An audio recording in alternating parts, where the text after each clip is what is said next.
In this video, we're going to look at how to multiply and divide complex numbers in polar form.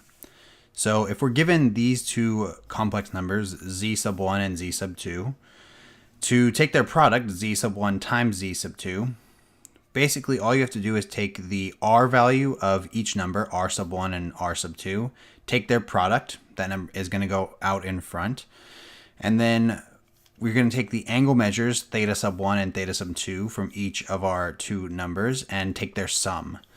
So the final product, z sub 1 times z sub 2, is equal to the product of the two r values times the cosine of the sum of the two angles plus I times the sine of the sum of the two angles. When taking the quotient, z sub 1 divided by z sub 2, we take the r value of our first number, which is in the numerator, and we put in the numerator, divided by the r value of our second number, times the cosine of theta sub 1 minus theta sub 2. So you take the angle measure of your first complex number minus the angle measure of your second complex number. So the quotient turns out to be z sub 1 divided by z sub 2 equals r sub 1 divided by r sub 2 times the cosine of theta sub 1 minus theta sub 2 plus I sine of theta sub 1 minus theta sub 2. So let's take a look at actually trying to apply this when given two complex numbers in polar form. So here we're given z and w. Z is 8 times the cosine of 45 degrees plus I times the sine of 45 degrees. And w is 10 times the cosine of 35 degrees plus I sine of 35 degrees. So we need to find their product and their quotient. So let's first find the product, z times w. So z times w is just equal to the r value, so it's 8 times 10. 8 times 10.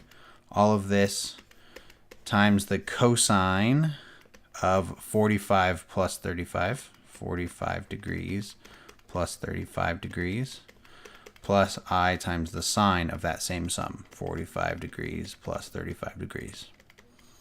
Oops, degrees. And then just do the product. So 8 times 10, that's 80. Then the sum is going to be 80. So it's 80 times the cosine of 80 degrees plus I times the sine of 80 degrees. And this is the product ZW.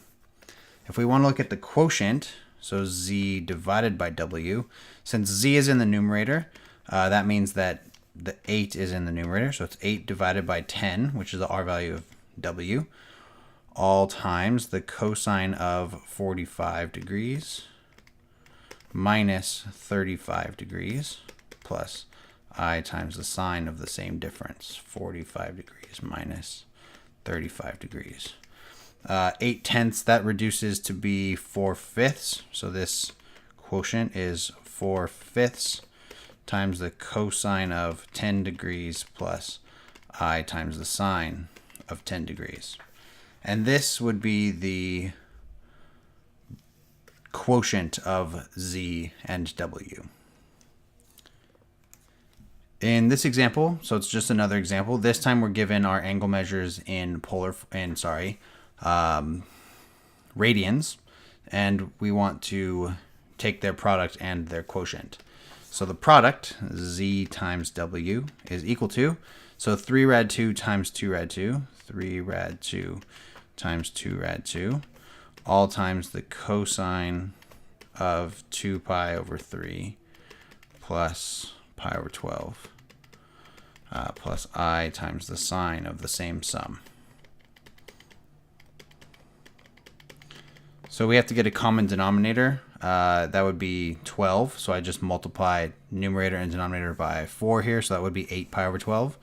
So 8 pi over 12 plus pi over 12, that's 9 pi over 12, which reduces to be 3 pi over 4.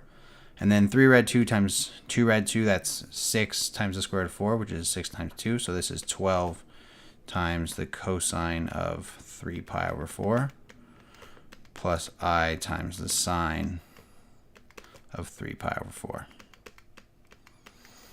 And then the quotient, z divided by w, is going to be 3 rad 2 divided by 2 rad 2, all times the cosine of 2 pi over 3 minus pi over 12 plus I times the sine of 2 pi over 3 minus pi over 12.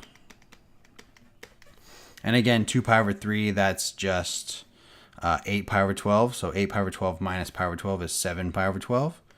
And then this quotient reduces to be 3 halves. So 3 halves times the cosine of 7 pi over 12 plus I sine of 7 pi over 12. And that is how you multiply and divide two complex numbers in polar form.